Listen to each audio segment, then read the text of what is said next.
একটু কোটা প্রসঙ্গে আরেকটু কথা বলি। আমাদের তরুণ প্রজন্মকে ভুল বুঝিয়ে মুক্তিযুদ্ধের মুখোমুখি করা হয়েছে, এটা খুবই দুর্ভাগ্যজনক।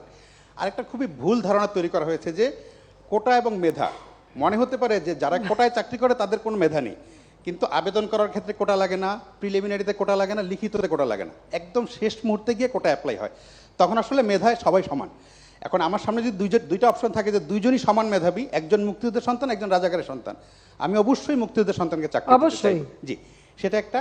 ফলে মেধা এবং কোটা খুব সহজে মানুষকে বিভ্রান্ত করা যাচ্ছে যে সব মেধাবীরা চাকরি না নিয়ে কোটার চাকরি।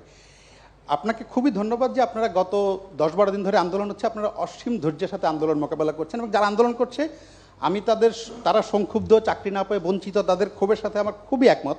তাদেরকে পিছনে কি অন্য কেউ ইন্ধন জুগিয়ে ভুল বুঝিয়ে বিভ্রান্ত করে মুক্তিযুদ্ধের মুখোমুখি করার জন্য করছে কিনা, আমার আপনার কাছে আবেদন থাকবে যে আপনারা যেই ধৈর্য দেখিয়ে যাচ্ছেন সেটা দেখিয়ে তাদের সাথে যদি কোনোভাবে তাদেরকে বুঝিয়ে শুনিয়ে, আগামী 7ই আগস্ট পর্যন্ত কিছু করার নেই, কারণ সেদিন আপিল বিভাগে শুনানি হবে, তারপর আপিল বিভাগের রায়ের পরে হয়তো নির্বাহী বিভাগ কী করবে না করবে, ততদিন অন্তত তারা যাতে বুঝতে পারে, সেটা আপনি যদি অনেক সংবেদনশীলতার সাথে যদি বিষয়টা বিবেচনা করেন তাহলে ভালো হয়।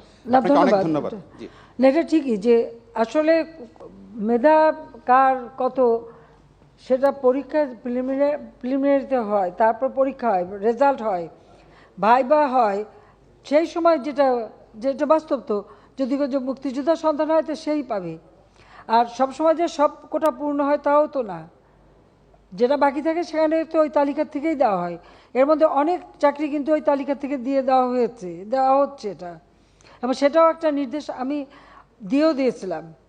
কাজে এটা কিন্তু আছে, কিন্তু সেখানে অবশ্যই মুক্তিযুদ্ধ অগ্রাধিকার পাবে, এটা তো দিতেই হবে। এখন মেধা, এই যে মেধা আর কোটা নিয়ে, তো কোটা আর মেধা তো এক জিনিস না, তো এইখানে দ্বন্দ্বটা সৃষ্টি করে, এটা একটা ট্যাকটিস।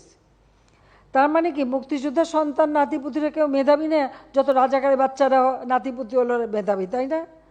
কিন্তু এটা ভুলে গেলে চলবে না যে যাদেরকে মেধাবী না বলছে তাদের হাতে কিন্তু ওরা পরাজিত।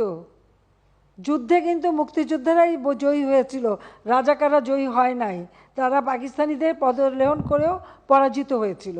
এই কথাটা তো মনে রাখা উচিত যে তারা তো পরাজিত হয়েছিল। তো তাদের মেধাটা কোথায়, সেটা আমার প্রশ্ন।